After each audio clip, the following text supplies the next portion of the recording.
I'm Mike Dimas, and this is Pinball Shenanigans. Alright, today I thought I'd talk a little bit about Batman 66 service bulletins and tweaks. I've had this game for maybe about a month now, and I've already addressed a few of the service bulletins, but I just got another package in the mail that's going to address another couple issues on this machine. So that package is this. It came from Marco Pinball. I'm not sure if Stern would credit me this pro bono if I had asked them directly, but I didn't even bother. Usually games are under warranty for a while, and they will give you certain service bulletin items like the capacitor kits that are required on a lot of these early Spike 2 machines, where it's a bit of a design flaw really that they realized shortly after, and then issued out all these capacitor kits. I'll talk about those in a minute, but this is what I'm installing today. Ramp cover support and left outlane ball deflector installation kit. This is actually two separate things, and I'm not even really certain that this ramp cover support is needed. I'm pretty sure that's the left ramp here. The last trick of this tricky hand is ours. I'm not really sure why that is. I'm going to assume because the ball's flying off the ramp, potentially. It's the only thing that really makes sense, so I'll add that just because I can. And then the left outlane ball deflector kit is very simple. So I've actually had this happen on this machine. Sometimes you get an air ball. I'm not sure how it happens, but the ball will end up like in this area, and it'll come down and just land in the outlane and screw you over. So all this is a little metal piece that goes basically like this and deflects the ball back into play. So I'm going to install those guys, and I'll show you the capacitor kits that I was referring to. Okay, this is the first one I did. Basically, it's just a plug-and-play capacitor, and you install it into the board here. This helps to operate the shaker motor, and apparently the shaker motor causes some noise on the 48-volt line, I believe it is, which can cause your machine to go into random slam tilt and or cause phantom switch closures. So it's literally as simple as plugging this in line with the connector. I'm not gonna show that. I actually did that in a previous video. So there's that. And same kind of thing for this node board here. This is node board 8 or 9. I think they're both the same. But literally just, remove this connector here from the board, and then you plug in the capacitor. All newer boards have this capacitor built in, so you don't have to worry about that. This is a 2016 machine, so I think anything 2017 and later is probably safe. But it's also required on this node board, which is node board number 9, I believe.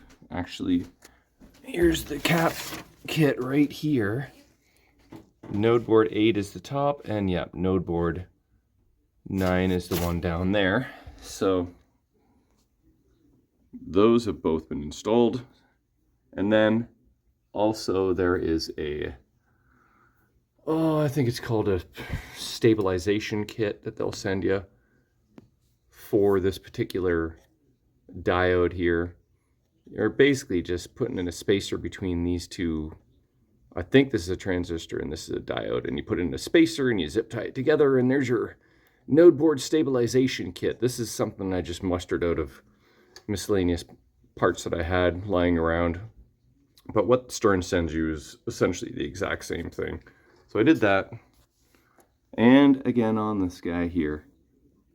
So what is that?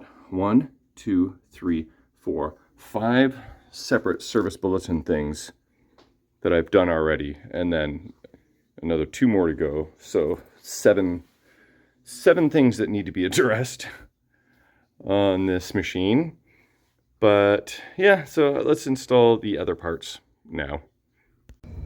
All right, so installation of the deflector requires a Phillips screwdriver, hex nut driver, 1/4 inch, an 11/32 nut driver. And we need to remove the nut and the washer on the top left wire ramp mounting leg and set them aside. Lift up on the leg and remove and discard the other oversized washer. So I think this one here we discard. That sounds about right. While holding up the mounting leg. What is a mounting leg? I guess this post. I call it a post. Place the mounting hole of the deflector bracket onto the threaded post. Yeah, post. The small tab should hang out over the edge and prevent the bracket from rotating. This is the anti-rotation tab. Very fancy term for, you know, having this deflector not move on you. And blah, blah, blah. Did I miss anything? While holding up the mounting leg, place hold the deflector back from rotating. Place the mounting leg back into position. Reinstall the 8/32 nut and washer.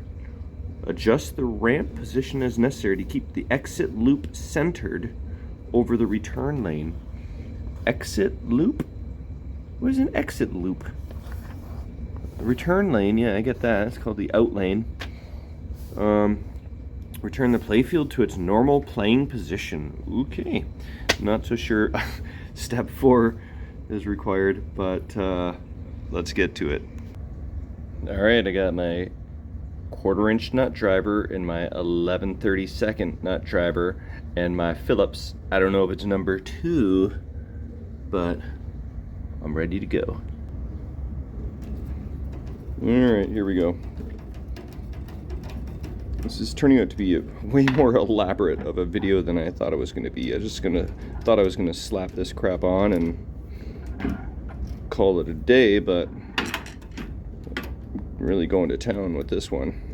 Okay, discard this. Don't save it.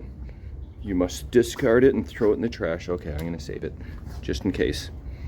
All right, so that's removed. I need to grab the deflector. Ooh, very fancy anti-rotation tab. All right, don't forget to keep the exit loop centered.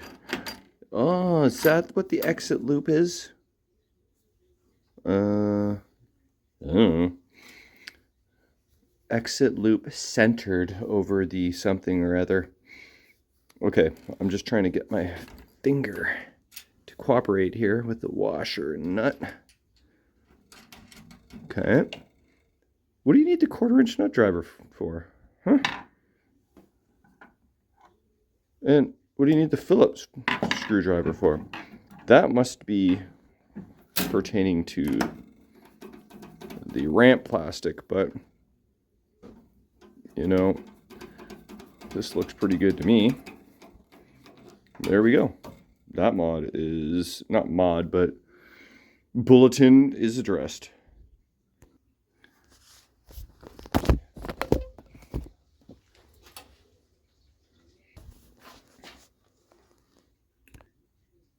Well, did I record that last part? When I hit pause and unpause and pause and unpause, you might have just been staring at my chair there for like a minute, but I think that I didn't record the part that said this is the exit loop. I get it now. You want that centered over the return lane. So that all makes sense now. Deflector's installed. There we go, like so. You don't want it hanging out over the edge or else it's going to scratch your nice art blades. So that should do the trick. Now let's move on to the ramp plastic. Alright, what have we got here? Place the playfield in a position that is convenient for access to the rear section of the game. Remove the 8-32 nut on top of the electric gate cover and set it aside. Leave the number 8 washer in place. Ooh, no discarding of washers this time. Attach the 1/4 inch. Oh, there's where the nut driver comes in handy. Hex spacer onto the threaded stud that protrudes through the electric gate cover. Push up on the gate magnet to ensure that the magnet is properly seated into its mounting bracket.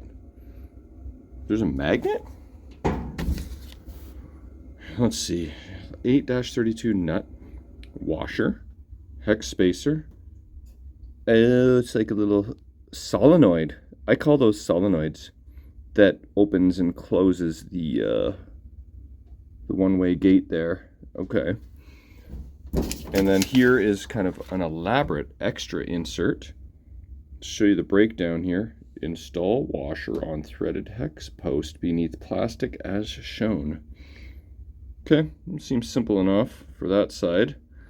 And what about the other side? Is there more? Oh, there is. Oh, there's 6 steps here. I'm not going to read all that. That's too much. So remove the old plastic. Blah, blah, blah. Install the new plastic, or maybe you just stick them together. And the bill of materials. There you go. This whole thing, it's like $15 US at Marco. Although I think Stern should probably pay for these improvements.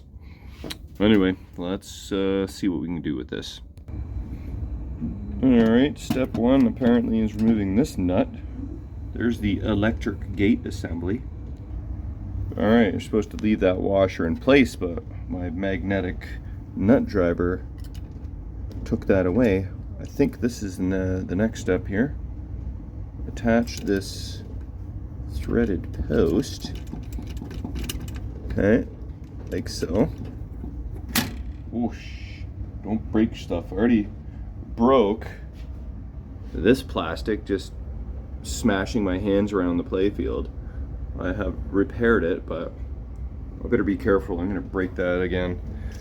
Okay, so this is maybe where your 1/4 inch nut driver goes, but that nut driver is not deep. So you know what? We're holding a little piece of plastic, so I think finger tight is just fine. Okay, this step, I'm not so sure I understand. It says push up on the gate magnet to ensure that the magnet is properly seated into its mounting bracket. So here's the magnet, I guess. I'm pushing up on it. I guess that means it's properly seated because it's not falling out. Okay, next step, removed this screw and washer, this screw and washer. Not gonna do that one-handed though. Oh snap, we're discarding screws, not just washers. Stern, you forgot a step. You can't just assume that we know to remove the film on the ramp cover support.